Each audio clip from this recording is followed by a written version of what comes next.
And the torpedoes were a lot cleaner when they didn't touch you. When they didn't make you go back throughout the day with sniveling cows and the mark of everybody else's breath. Not in inhumanity ways. 'Cause the one thing that breathes you is your ego trip. Ergo, I already set people free. Without knowledge, without passion, without judgment. A lot of them are camouflaging though. They're kind of setting up their social skills and the imbalance they carry. Because they don't want to carry you. A little easier to breathe with the situation you're carrying. I had so much to say today and never was able to. Because the counting flesh of my neighbors can't ever leave it to themselves. And I have to wait till tomorrow to finish up more work. The sorrow of such things. Of such things, the passion people put into work comes in solitary seconds. I want it all done. I want every single ventricle filled, so that when I go into that void, I don't have to work a corroboration of colors to get to the next object. I've already felt it, every single instinct of it. All the palpitating breaths that I have to worry about because I'm a heater. And more air that's hot doesn't make me feel any better, doesn't make me feel any sickening, but doesn't work with any benefit. All this anger, resentment, all of it. It doesn't carry anything. It carries your weight. Because you're a lot easier to carry. Because you're a lot easier to carry. But it doesn't mean much if you're going to carry yourself without thunder, without lightning, without anything else but yourself. Because once you are your own gift, you don't need another gift. All this stuff about tradition and everything, it doesn't make me go fly out the handle and say, I don't want tradition, I don't want tradition. They want that foot in the ground, as I said. But the thing is, solidifying yourself before you make anything else is just ends meat.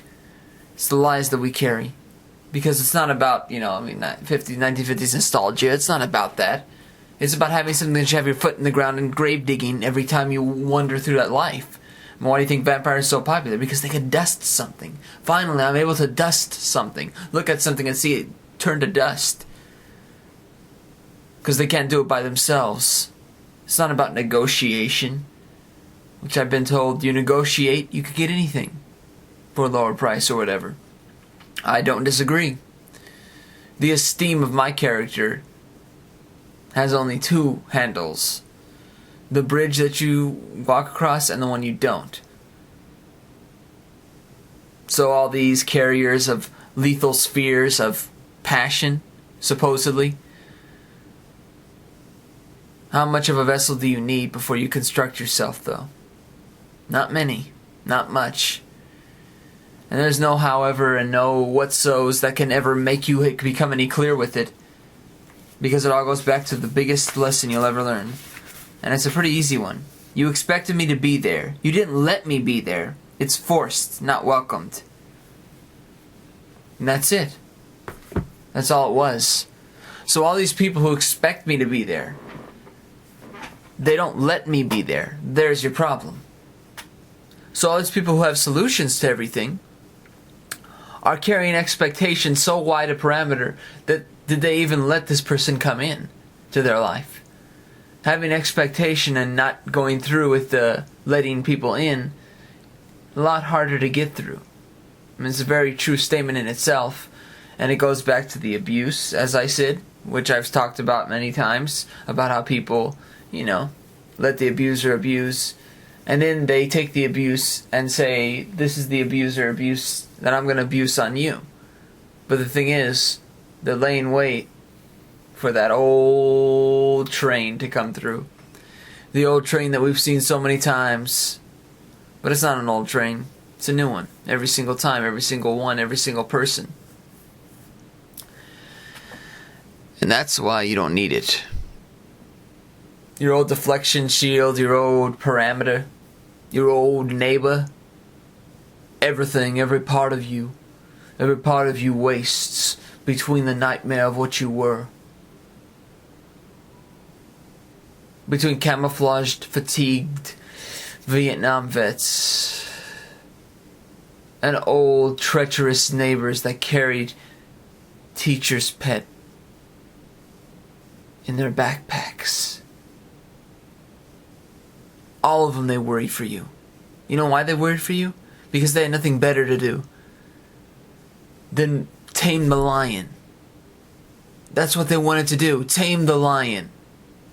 They didn't worry about the tiger that's barreling down on them from behind, and the cheetah that goes Mark 1 down the African jungle. They didn't worry about those. They worried about the lion, and only the lion. They didn't have anything else to go for, so they pondered on the lion.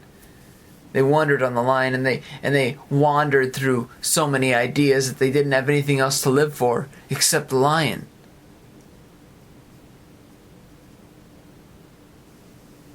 I can't do it without passion and fruitless that's put into one thing. If you want me to put my passion into one footprint, you do realize that making something else a part of it is not going to be an easy drift to go through. So telling me consistently, without any other agenda, that the only thing that's floating you is your life is just as simple as what you don't float with. I am not my neighbor. I am not Barney.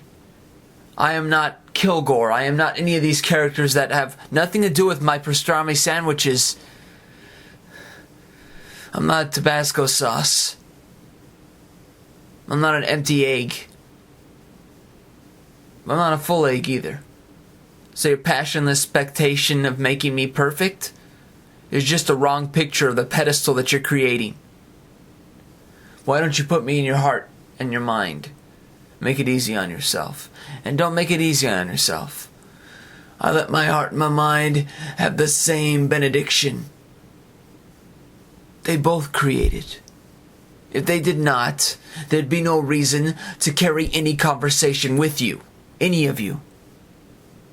Literally, I'm taking this from Passion Street. The passion has only one exit. And there's no exit wounds after you get targeted because of your passion. But that's okay. I lay claim to the fact that I am never going to be accepted. And it's not going to be because I have to go somewhere else to see the fruity things that are there. I already have. I've exited and entered every single vessel. And the tabernacle is so easy to see. And you want to know why? Because they say you're only so stupid when you don't have anything to wonder about.